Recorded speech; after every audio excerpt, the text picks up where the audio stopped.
Meus irmãos, abram a sua Bíblia no Salmo 125. Salmo 125. Eu leio e peço que os irmãos acompanhem com reverência a palavra do Senhor.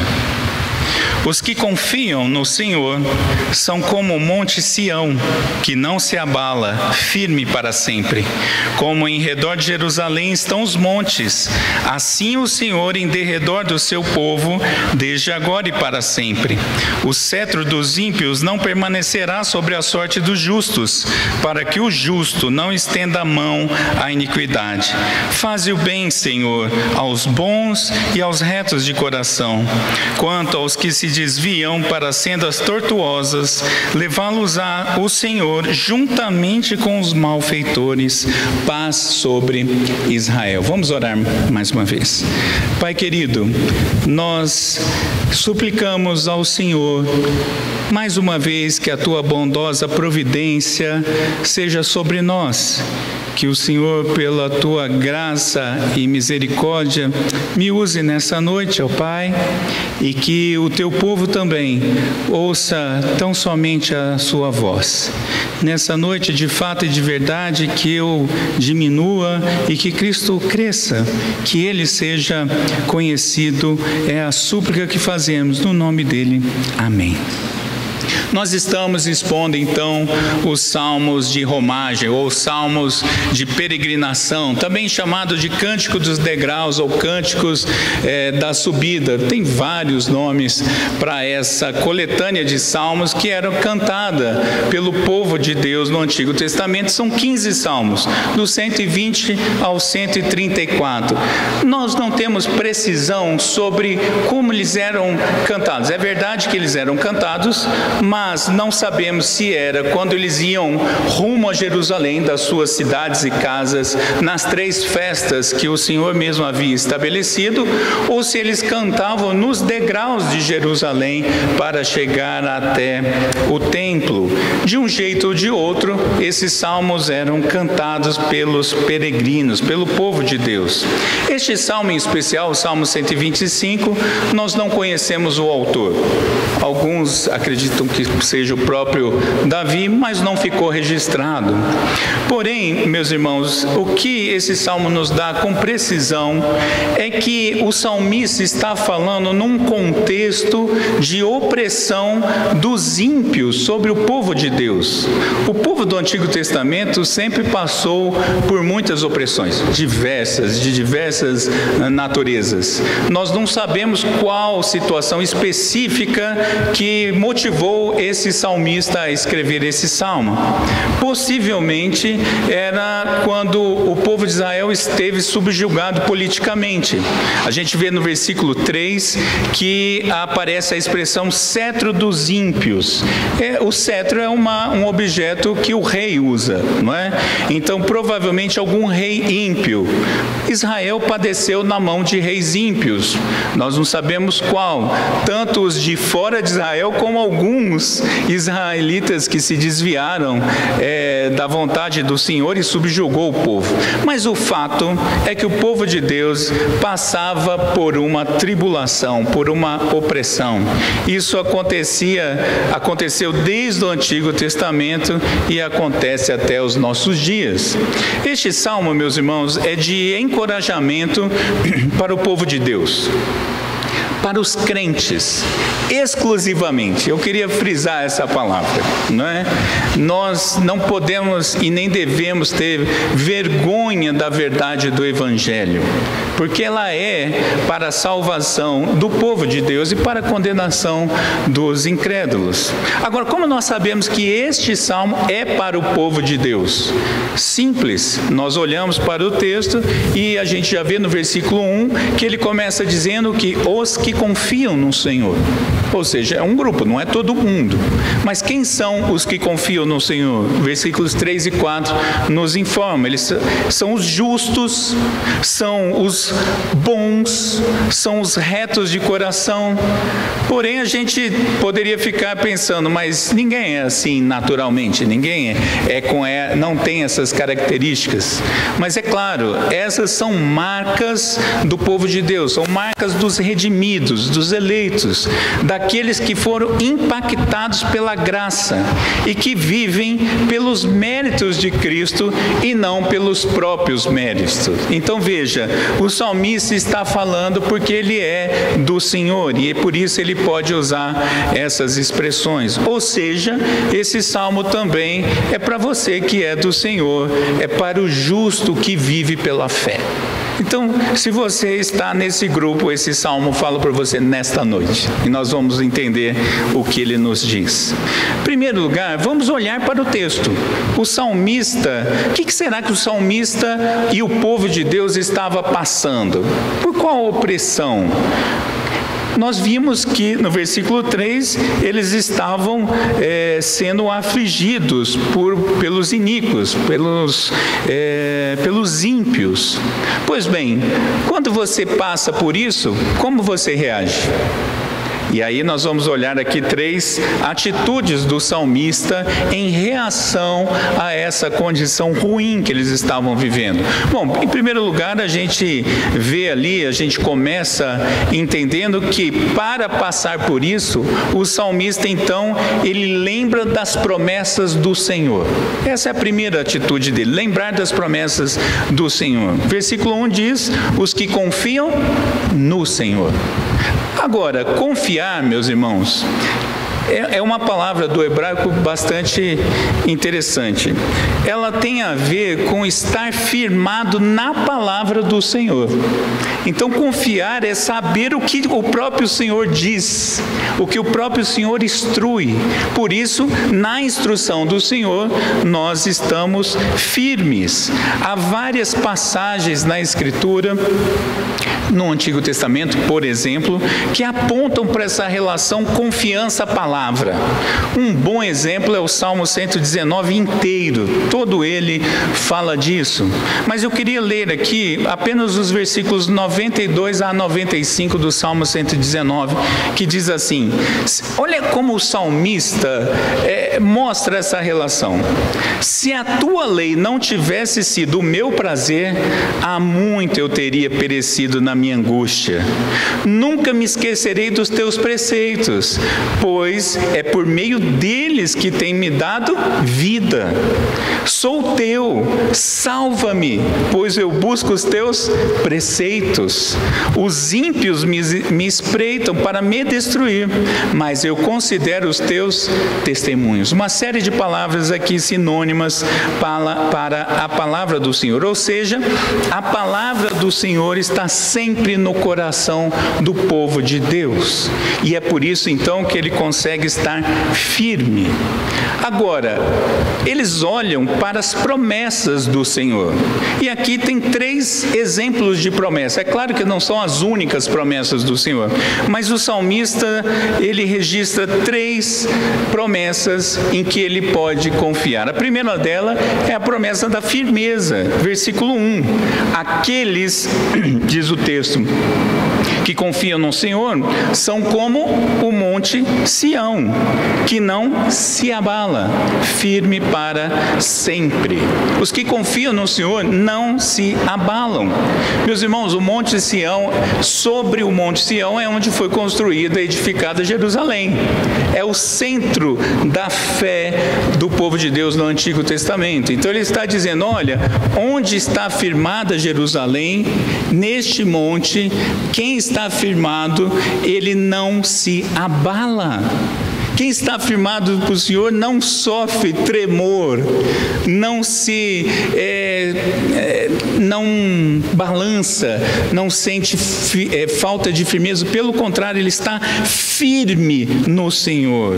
O Senhor é a firmeza para os passos do povo de Deus. Não só pelo poder de Deus, é claro que Deus é poderoso, mas por conta da sua imutabilidade. Porque Deus não muda, é que nós podemos descansar e confiar nas promessas dele. Agora, essa promessa não foi só para os nossos irmãos do passado. ela é para nós ainda hoje. Veja que o texto diz que é para sempre. A firmeza do Senhor é uma firmeza eterna. Ela nos dá essa segurança. E eu estava olhando para esse texto e aí a gente vê um movimento do centro para fora. Começa ali o Senhor em Jerusalém, como centro da vida do povo, e nos faz pensar que quando o Senhor está no centro da nossa vida, não há por que temer. Então essa é a primeira promessa que o salmista reforça. Mas ele diz uma outra promessa no versículo 2, que o Senhor protege. A proteção é uma promessa do Senhor. Ele diz o texto, versículo 2, como em redor de Jerusalém estão os montes, assim o Senhor em derredor do seu povo, desde agora e para sempre. Jerusalém está sob o monte Sião, mas ao redor de Jerusalém é uma cadeia rochosa que cerca todo o monte Sião. E é muito bonito de se ver. Para onde você olha, você vê aquela cadeia montanhosa. Agora, o que o Senhor está dizendo? Assim como Jerusalém está protegida pelos montes que estão ao redor, e isso numa guerra, meu irmão, faz muita diferença. Você está protegida por montanhas, não é? Ele está dizendo, assim como Jerusalém está protegido, o povo de Deus está cercado por todos os lados pelo Senhor. O Senhor protege de todos os lados. Não há situação que possa pegar o povo de Deus, pegar Deus desprevenido. Pelo contrário, Ele está atento a todas as coisas e olha para o seu povo. E agora, meus irmãos, nós precisamos lembrar também que o que nos dá segurança no Senhor, como nós já vimos no começo, é a palavra do Senhor. A palavra do Senhor, meus irmãos, a lei do Senhor, as escrituras sagradas, elas são sim um limite de proteção para o povo de Deus.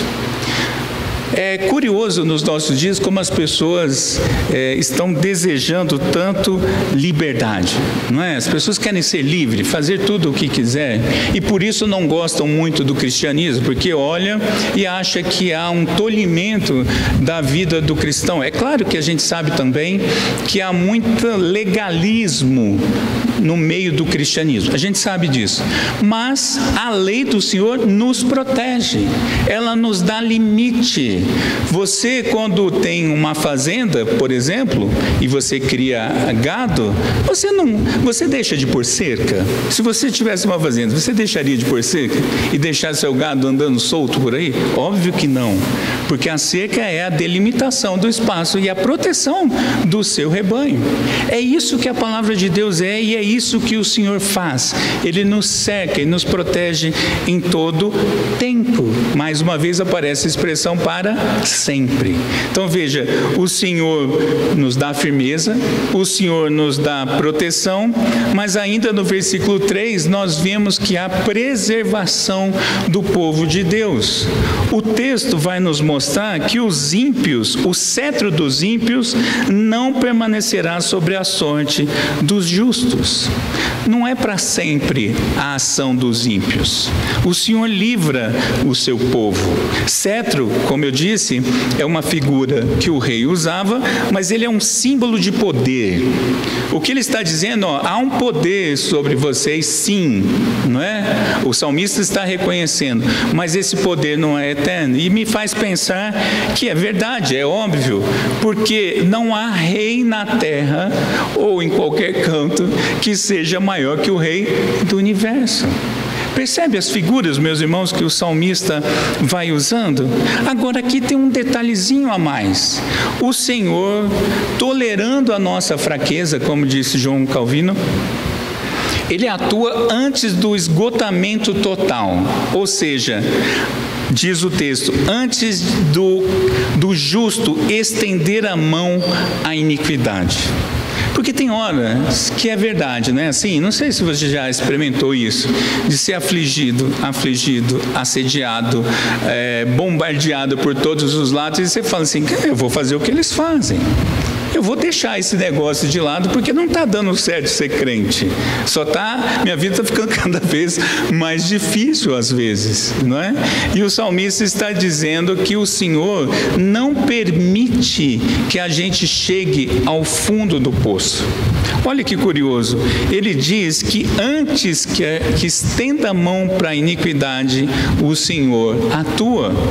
E há um risco real, meus irmãos, quando a gente é bombardeado, de desanimar, de esfriar e até mesmo de se afastar na fé, e é quando a gente cai na iniquidade. O crente pode cair sim na iniquidade por conta dessa situação. Porém, essa condição ela não é para todo sempre. O crente, a ovelha do Senhor sempre é resgatada para o redil. O Senhor sempre vai manter o seu povo junto a si, e isso é para sempre.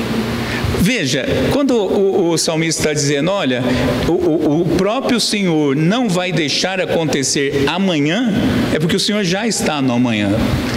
Percebe como essa noção, eu falo isso com muita frequência, essa noção de passado, presente e futuro só serve para nós? Não serve para o Senhor? Qual que é o nome do Senhor que Ele usa? Eu sou. O Senhor está em todo o tempo. O tempo é um problema para a gente, não para o Senhor. Então, o que o salmista está falando assim, olha, amanhã vai estar difícil, mas não se preocupe, o Senhor já está lá. E amanhã, se for ficar muito difícil, o Senhor há de te proteger, há de te sustentar. Mas isso Ele vai fazer amanhã.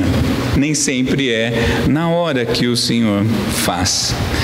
Em segundo lugar, então, diante das tribulações, o que a gente faz é lembrar das promessas do Senhor. Mas, em segundo lugar, nós devemos orar em meio às tribulações. O versículo 4 diz assim: faze o bem, Senhor.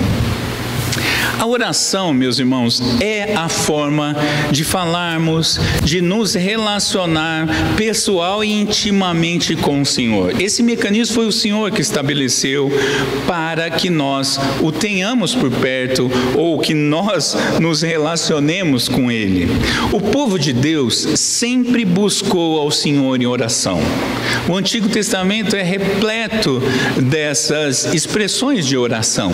Os Salmos é um livro de uma composição de orações.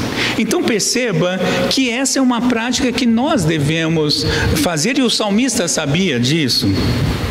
Tanto é que, eu vou citar mais uma vez o Salmo 119, versículos 169 e 170, que diz assim: chegue a ti, Senhor, a minha súplica, dá-me entendimento segundo a tua palavra, chegue a minha petição à tua presença, livra-me segundo a tua palavra. É fantástico isso, meus irmãos. Eu cito o Antigo Testamento, mas é claro que o Novo Testamento vai nos mostrar essa mesma condição. Agora, eu queria deixar um parênteses aqui para você pensar mais sobre isso. As orações do povo de Deus devem ser pautadas pela palavra de Deus. Nós devemos, até para orar, nós precisamos da palavra. Nós oramos conforme a instrução do Senhor. A falta disso, as pessoas que oram sem o conhecimento bíblico, fazem orações esquisitas muitas vezes, e algumas vezes surgem bastantes heresias. Até isso. Quer ver um exemplo? Quando a gente vê por aí as pessoas pedindo para que Deus derrame do seu fogo sobre ela. Tem até música sobre isso. Ah, Senhor, derrama do seu fogo sobre nós. Achando que está fazendo uma oração bonitinha. Achando que isso é poder. Mas fogo, nas Escrituras, sempre é juízo de Deus. Quando você não conhece a palavra, você faz orações esquisitas, orações que até contrariam a palavra de Deus. Mas isso é apenas um parênteses. Paulo, instruindo os Tessalonicenses, capítulo 5, versículo 17, ele dá aquela instrução que todo crente já ouviu: orai sem cessar. O que Paulo está dizendo ali, meus irmãos? A ideia é que nós devemos buscar constantemente o Senhor, continuamente ao Senhor. Não dá para viver sem relacionamento com o Senhor. É como você se casasse, mas você gosta de ficar dias fora de casa e não sente a menor falta do cônjuge. Às vezes passa pela cabeça da pessoa eu vou passar 2 anos fora de casa, porque afinal de contas está tudo certo. Você acha que isso é normal, meus irmãos? Você que casou, você que é casado, ou você que quer casar, você acha que funciona assim? Se não funciona assim para nós, calcule com o Senhor. Nós devemos buscar o Senhor, isso inclusive em meio às tribulações. Agora, não significa, e eu repito isso, já disse em outro sermão, não significa que o Senhor vá tirar o problema ou Ele vai tirar a pessoa da situação. Não é isso. A oração do salmista é: faze o bem. O fato é que o Senhor sempre faz o bem para o seu povo. Romanos 8:28, também um texto bastante conhecido, diz: todas as coisas cooperam para o bem daqueles que amam a Deus. Eu gosto demais dessa expressão, eu gosto demais desse texto, porque não dá para lê-lo de forma diferente. Por exemplo, não é assim: algumas coisas cooperam para o bem, as coisas legais cooperam para o bem, as coisas que são joinha cooperam para o... Não, o texto está dizendo o quê? Todas as coisas cooperam para o quê? Para o bem. O Senhor quer o bem do seu povo, mas Ele usa todas as coisas para isso. Muitas vezes essa informação incomoda, mas o Senhor está no controle de todas as coisas. Por isso, quanto mais oramos, mais conhecemos o Senhor. E, em terceiro lugar, a instrução do salmista é que nós devemos vigiar em todo o tempo. Versículo 5, olha que texto impressionante. Quanto aos que se desviam para sendas tortuosas, levá-lo-ás o Senhor juntamente com os malfeitores. O fato é que aqui o salmista não está... Você não acabou de dizer, pastor, que no final o Senhor sempre ajuda, sempre alcança para que a pessoa não se desvie completamente? Como agora o salmista está dizendo que tem gente que vai se desviar e vai sofrer a condenação junto com os malfeitores? É simples. Aqui não são crentes. Aqui é gente que parece crente. Aqui era gente que parecia israelita. Era gente que estava no meio do povo de Deus, mas se desvia. E é dolorido isso, não é? Eu não sei se você já teve experiências sobre isso, de pessoas próximas ou conhecidos ou até familiares que era crente pra caramba, mas de repente se desviou de uma tal forma.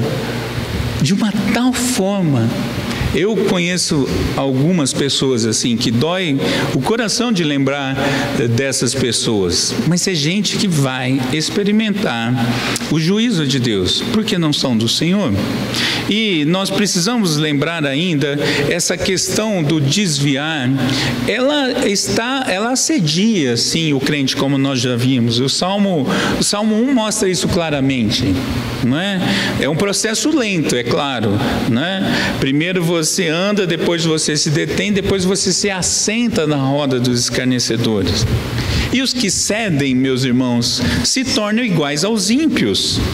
Por isso que por aí a gente vê tanto mau testemunho, porque é gente que parece que é do Senhor, mas não é do Senhor, sem contar os próprios crentes quando tropeçam. E aqui é um alerta que a gente precisa observar desse texto. Os que realmente se desviam, eles realmente experimentarão o juízo de Deus juntamente com os malfeitores. Esse grupo sempre existirá no meio da igreja. O próprio Senhor Jesus falou: olha, vai ter joio e vai ter trigo junto. E não se preocupa, deixa crescer junto. Dizem os conhecedores, eu não conheço, mas dizem os conhecedores que joio e trigo, fisicamente falando, são muito parecidos. e que só uma pessoa que conhece saberia distinguir um e outro na colheita. E o Senhor está dizendo que deixa junto. No dia do juízo eu vou fazer um feixe de trigo e um feixe de joio. E o joio vai ser queimado eternamente. Então, nós não podemos, meus irmãos, esquecer da informação do juízo de Deus. Eu estava falando esses dias para um grupo de mulheres e lembrei essa informação a elas, porque hoje em dia as pessoas gostam de dizer apenas que Deus é amor, e é verdade, Deus é amor, mas Deus, por exemplo, uma informação que muitos não gostam de ouvir, obviamente os incrédulos, porque o crente deve gostar de tudo que é do Senhor, mas o Senhor é irado. Você sabia disso? Que Deus é irado? A diferença é que a ira de Deus é santa, a nossa não, mas Deus é um Deus irado. E você e eu, outra expressão que eu digo com muita frequência, nós não somos fulminados, meus irmãos, pela ira de Deus, porque Cristo pagou a conta, mas nós estamos debaixo da ira de Deus. Os crentes têm a conta paga por Jesus, mas Deus é um Deus irado. E aí o salmista termina então dizendo: paz sobre Israel. Essa paz não é aquela ausência de guerra, é uma noção de justiça absoluta de Deus, onde Deus age plenamente, a relação é plena com o povo de Deus. O caminho da justiça deve guiar todo o povo deve trilhar então o caminho da justiça, e a palavra muitas vezes usada no Antigo Testamento para isso é shalom, não é? Que é uma noção, é essa noção plena da ação de Deus, onde Deus está plenamente, é o melhor lugar para nós estarmos. Pois bem, visto o texto então, nós devemos nos perguntar: isso se aplica para nós nos dias atuais? O que eu tenho a ver com o Monte Sião? Eu moro em Brasília, um lugar que é plano. O que eu tenho a ver com o Monte Sião? Será que isso tem a ver comigo? E eu te digo, sim, esse texto fala para nós ainda hoje. E nós precisamos olhar de novo para algumas realidades. Primeiro, todo crente é perseguido. A perseguição, a opressão está na vida do crente. Ela acompanha a jornada dos peregrinos, desde a queda, nos nossos dias e até Jesus voltar, a opressão vai existir, meus irmãos. Por isso que não dá para entender quem omite essas informações do Evangelho. O próprio Senhor Jesus falou: no mundo tem tribulação, mas não se preocupe, eu venci o mal. Então, quando eu olho para algumas notícias, alguns fragmentos de pregação na internet, por exemplo, em que promete um mundo rosa para o crente, eu falo: Senhor, tem misericórdia quem está ouvindo isso, porque o Senhor não disse isso. Nós temos que estar prontos para a opressão. Então não saia daqui enganado nessa noite. Sofrer por conta do nome de Cristo é uma realidade, porém também é uma realidade que o Senhor nos sustenta. O sustento do Senhor é contínuo, ainda chega aos nossos dias e vai até a volta de Jesus. O Senhor promete sustento, proteção, livramento para o seu povo. Isso continua valendo para nós, meus irmãos. Mateus 24, 9 a 13 e também o versículo 22, eu vou ler o que o texto diz. Disse Jesus: vocês serão entregues para serem maltratados e eles o matarão. Veja que o Senhor Jesus está dizendo para os apóstolos, né? Se é um apóstolo do Senhor, está ali o Senhor dando a instrução, né? As últimas instruções, e olha a instrução do Senhor: vocês serão odiados por todas as nações por causa do meu nome. Nesse tempo muitos vão se escandalizar, trair e odiar uns aos outros. Muitos falsos profetas se levantarão e enganarão a muitos, e por se multiplicar a maldade, o amor se esfriará de quase todos. Aquele, porém, que ficar firme até o fim será salvo. Poxa, mas eu acabei de falar que a gente não consegue. E agora? Os que se manterem firmes serão salvos. Graças a Deus, o texto não para aí, versículo 22. Eu dou um salto para o versículo 22. Não tivessem aqueles dias sido abreviados, ninguém seria salvo, mas por causa dos escolhidos, tais dias serão abreviados. O Senhor está fazendo aqui a alusão a uma instrução à grande tribulação nos dias finais, não é? Mas nem isso será suficiente para apagar a fé do povo de Deus. Deus age. Deus alcança. Quando você está quase minando, quando você está quase apagando, aquela velhinha que está quase apagando, o Senhor vem e reacende, porque o Senhor não perde o seu povo.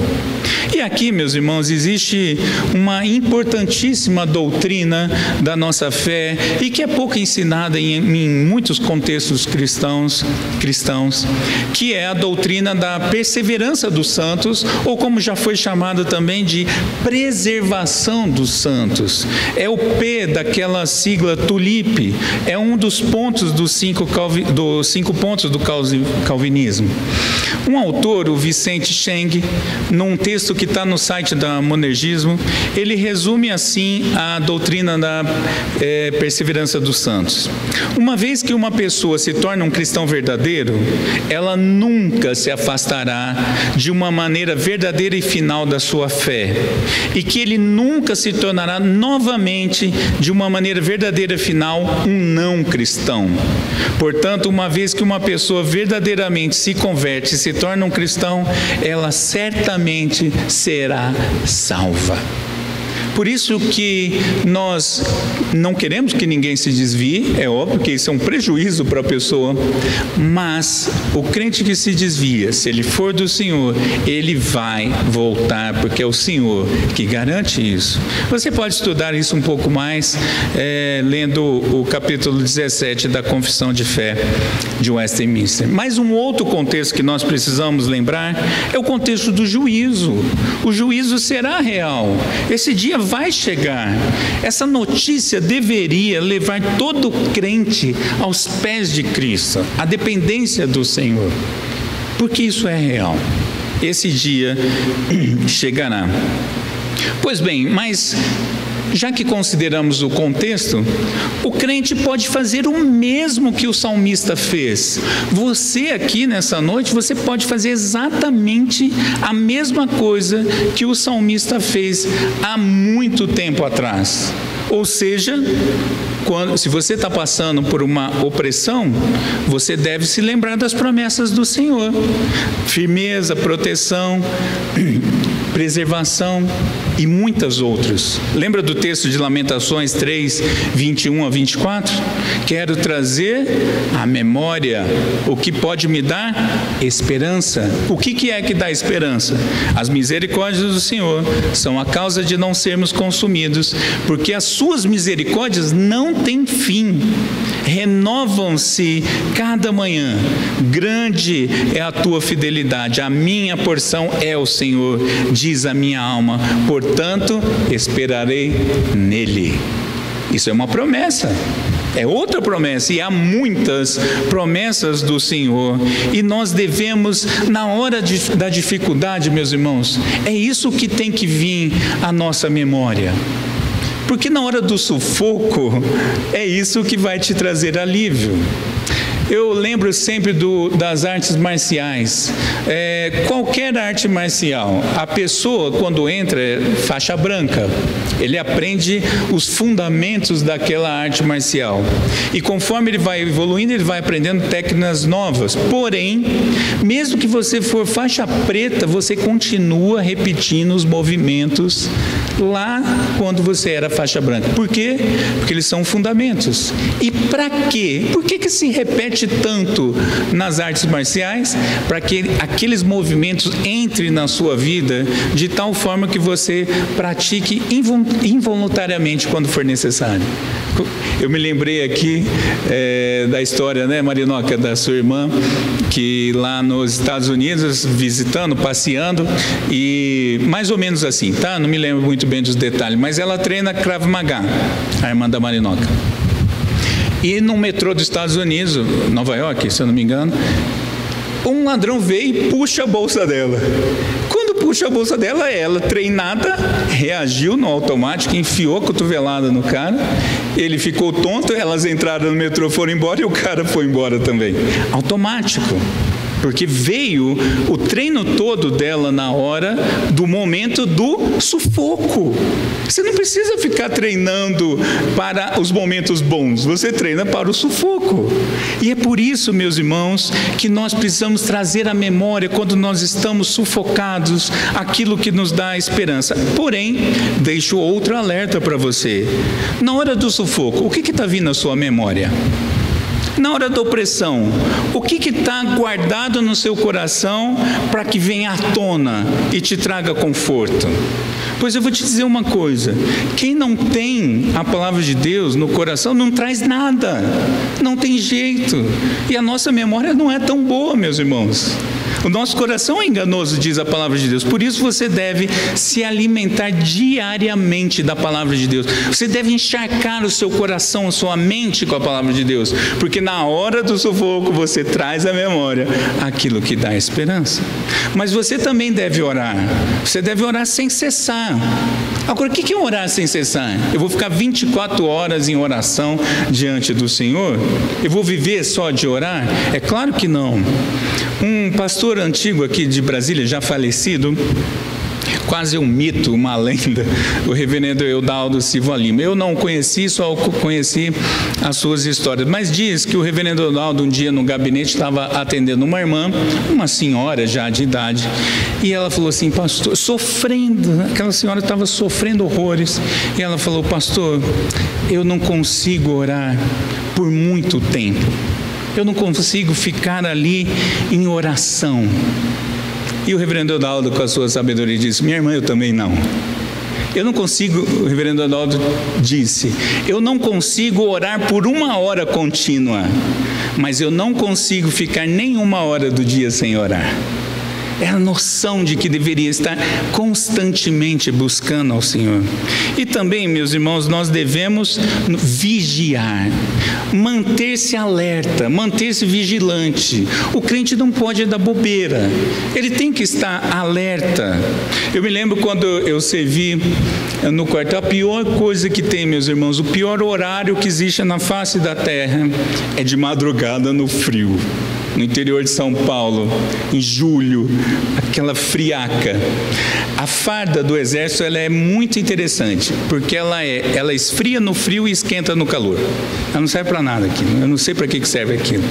No frio aquilo gela, e você na guarda com um fuzil pesando na sua vida, e a gente tinha, e isso é uma prática de todo quartel, eu imagino, mas tinha um sargento que ele gostava de pegar soldado dormindo na guarita. Então, muitas vezes o que me mantinha os olhos abertos, às vezes eu estava assim capotando de sono, mas era a certeza de que eu podia ser pego cochilando. E aquilo me mantinha alerta. Você deve viver assim. O cansaço dos ataques, o cansaço da opressão atinge a gente mesmo, meus irmãos. Só que nem sempre é tão visível. Muitas vezes é sorrateiramente. Satanás é astuto, diz a palavra do Senhor. E tem crente que está afundando e nem está percebendo. Porque ele está se tornando cada dia mais parecido com os ímpios, e não com o Senhor, porque não está atento, não está alerta. Muitas vezes a alegria, a satisfação de um crente, o coração dele não está no Senhor, mas ele começa a buscar a própria alegria do coração, as próprias satisfações, e ele começa então, para manter essa postura, ele começa a relativizar a palavra. Não, a palavra de Deus não diz bem assim, não é bem isso que o Senhor quis dizer, e ele quer quebrar a palavra de Deus para que ele possa satisfazer o próprio coração. Porém, o Senhor diz que nós devemos estar alertas. E aí, meus irmãos, quando os ataques chegam, se nós estamos alertas, nós percebemos. Ok, legal, você pode ir embora já, porque você já ouviu a palavra de Deus, mas fica aquela pergunta: pastor, é muito difícil. Quando nós somos honestos conosco mesmos, a gente sabe que é difícil ser crente. E o que a gente faz, meus irmãos? É verdade que a gente pode fazer tudo isso, sim, porque senão a palavra de Deus seria mentirosa. Mas como eu consigo cumprir a palavra de Deus? Quando eu sei que eu não posso fazer pela minha própria força. Por isso, nós necessitamos totalmente de Jesus. Você pode fazer tudo o que eu disse até agora, mas se Jesus for o centro da sua vida. Por exemplo, Jesus resistiu plenamente todo tipo de ataque. Ele nunca caiu em tentação. Ele resistiu até o final. E ele cumpriu a vontade do Pai, que era morte e morte de cruz. Por isso, você pode chegar para Jesus e falar: Senhor, está difícil, está muito difícil. E Jesus vai falar o que para você? Eu sei, eu já passei por isso. Mas constrói a sua casa sobre mim, que eu sou a rocha eterna. O texto que nós lemos aqui na liturgia. Aqueles que constroem sobre a rocha, pode vir tempestade, meus irmãos, que ela não cai. Porém, aqueles que não constroem sobre a rocha, que constroem sobre a areia, na primeira tempestade a casa vai para o brejo. Uma vez Tati e eu estávamos de férias em Natal e fazendo um passeio de buggy, não é? Nós passando por umas dunas e o guia ia falando: aqui é isso, aqui é aquilo e tal, e de repente a gente passa por um teto de uma casa. Eu falei: o que é isso aqui? Ele falou: não, aqui era uma casa, algumas casas de luxo que construíram sem a devida autorização, mas ali é um lugar onde a areia se movimenta muito. E as dunas de areia tomaram conta das casas, porque eles não construíram no lugar certo, nem sobre a posição certa. Mas nós devemos confiar em Cristo.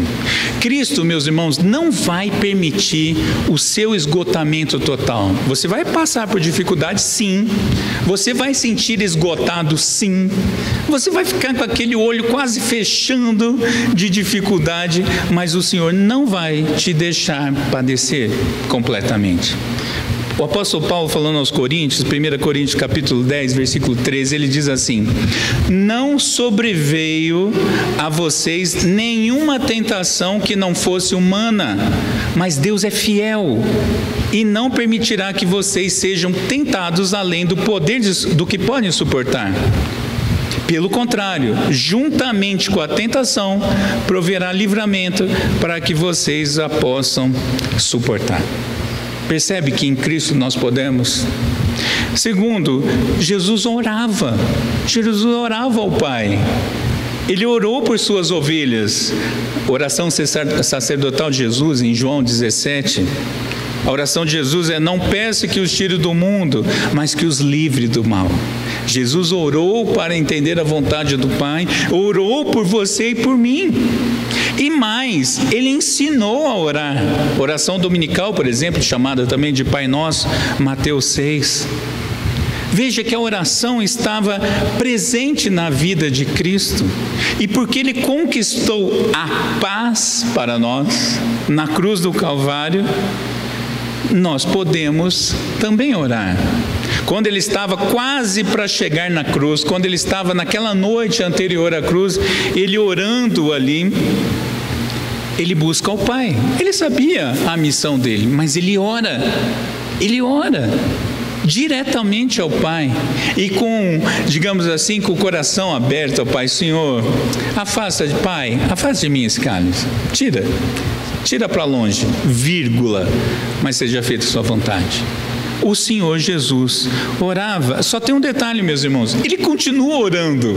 O Senhor Jesus não parou, porque diz o texto bíblico que ele intercede por nós junto ao Pai. E mais, você tem um tradutor que é infinitamente melhor do que o Google, não é? Que é o Espírito Santo.